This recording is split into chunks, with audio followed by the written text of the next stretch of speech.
I'm not sure why I was reluctant to share the story of my conversion to the Catholic Church, but I was. I was until earlier this year when I crossed paths with Eddie Trask.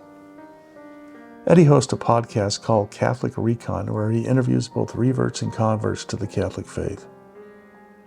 Eddie lives in Boise, Idaho. I was in Boise producing episodes for MassTransit. A friend told me about him and Catholic Re.Con.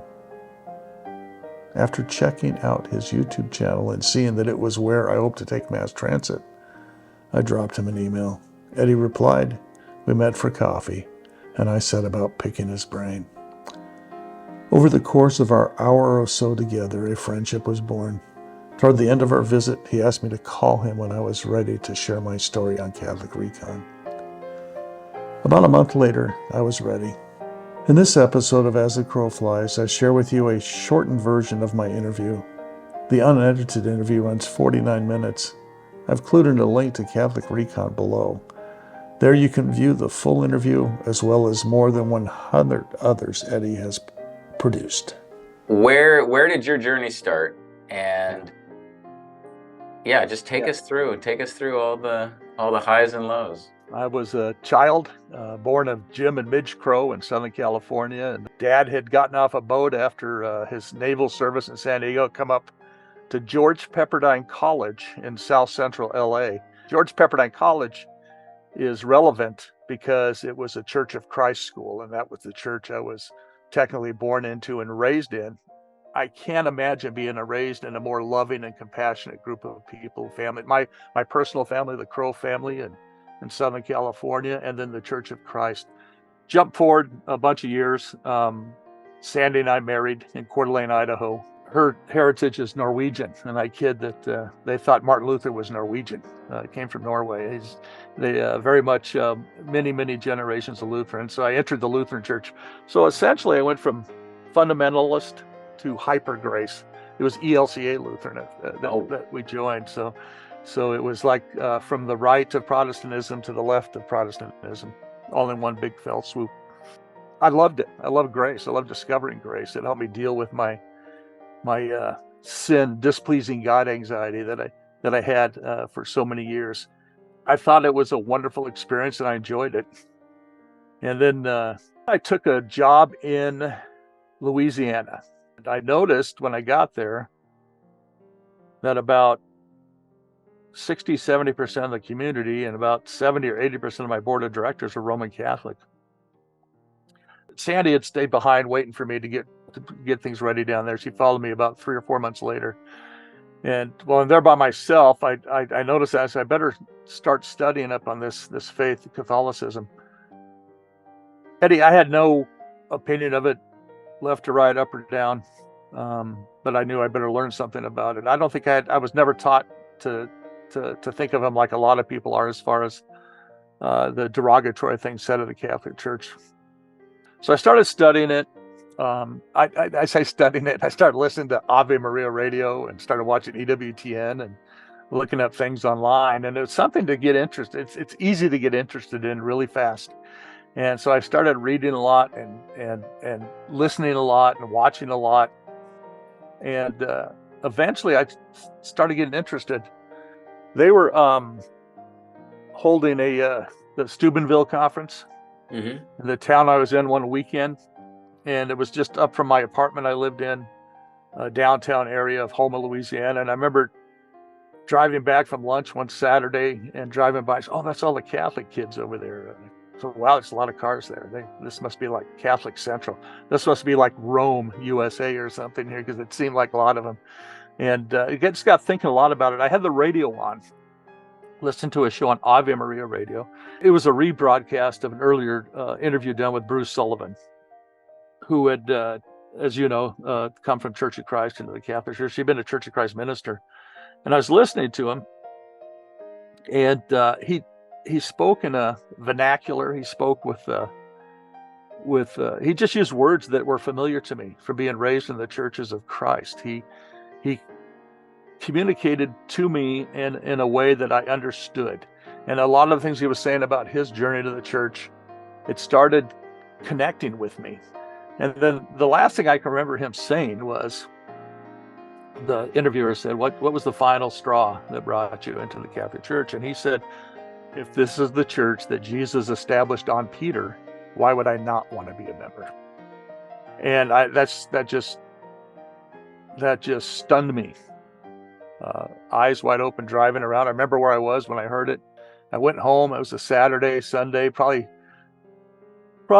2 weeks later, 3 weeks later. I was driving to work one Monday morning, driving my quarter mile to my office, going around the golf course on the turning road there. I remember where I was when I thought, I believe this is the church that Jesus established on Peter. And I believe this is the true church.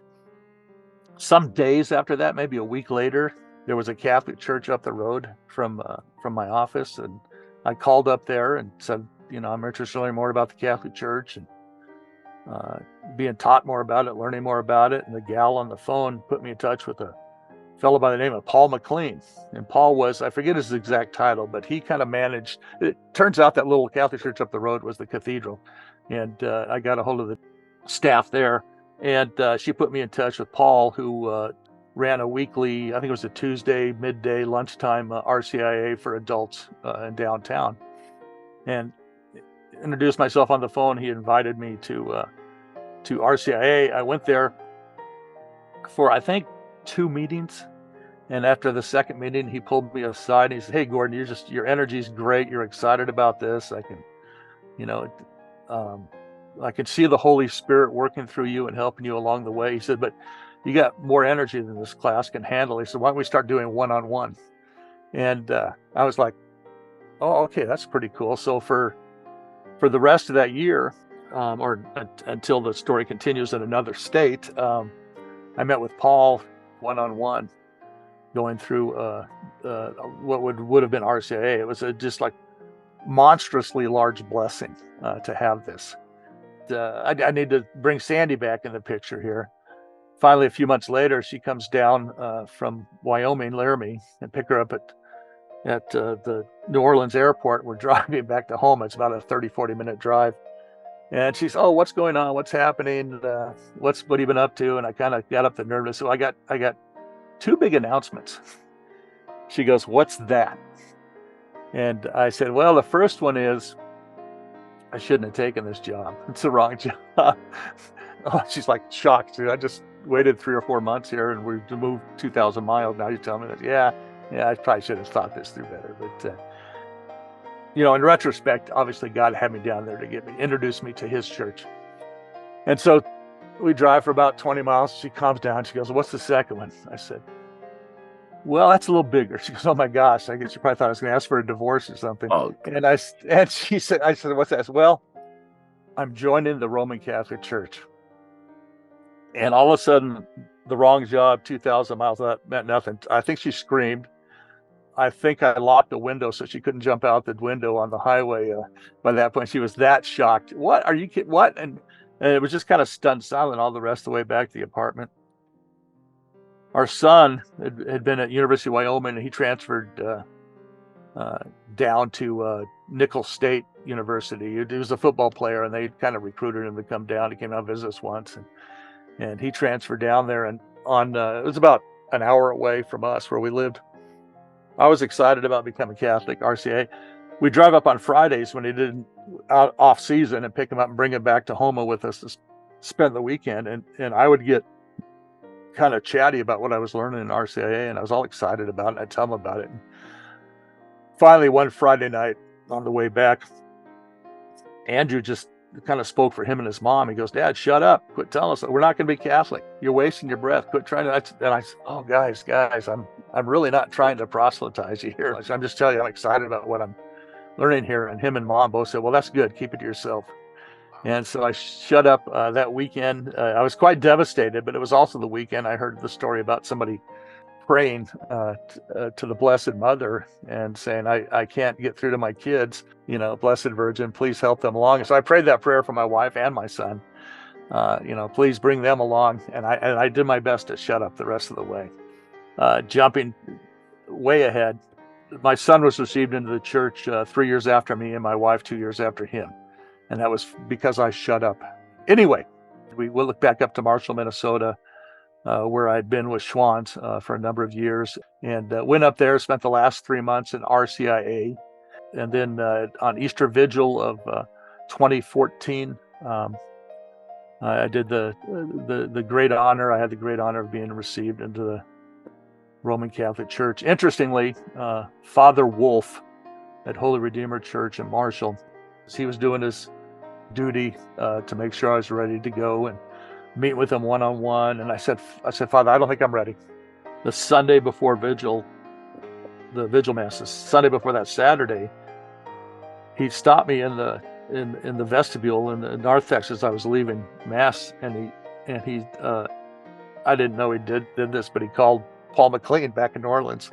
He says, and Father Wolf is just a wonderfully upright and very educated and very impressive man. He looks down at me and he says, Gordon, I talked to your man Paul in New Orleans, and he says you're more than ready to come into the church. And so it was kind of saying, well, you don't get a choice. You're going to be a Catholic, and you be here next Saturday night.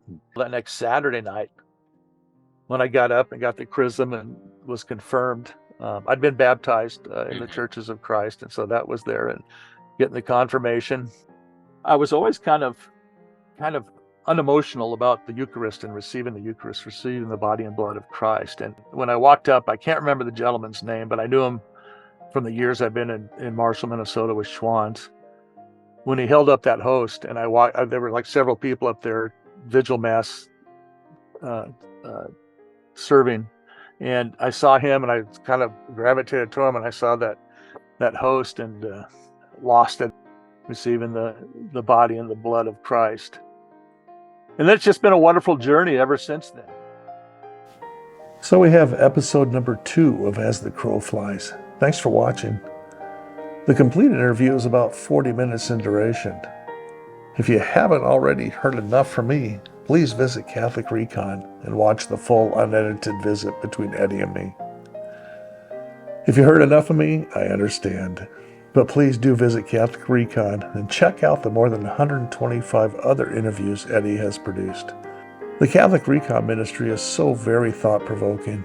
It shows the Roman Catholic Church from a wide range of perspectives. Listening to the stories of converts and reverts will inspire you in many ways. Please subscribe to MassTransit while you are here, and please subscribe to Catholic Re.Con while you visit there. Most importantly, please pray for us, and please know that we are praying for you. God bless you.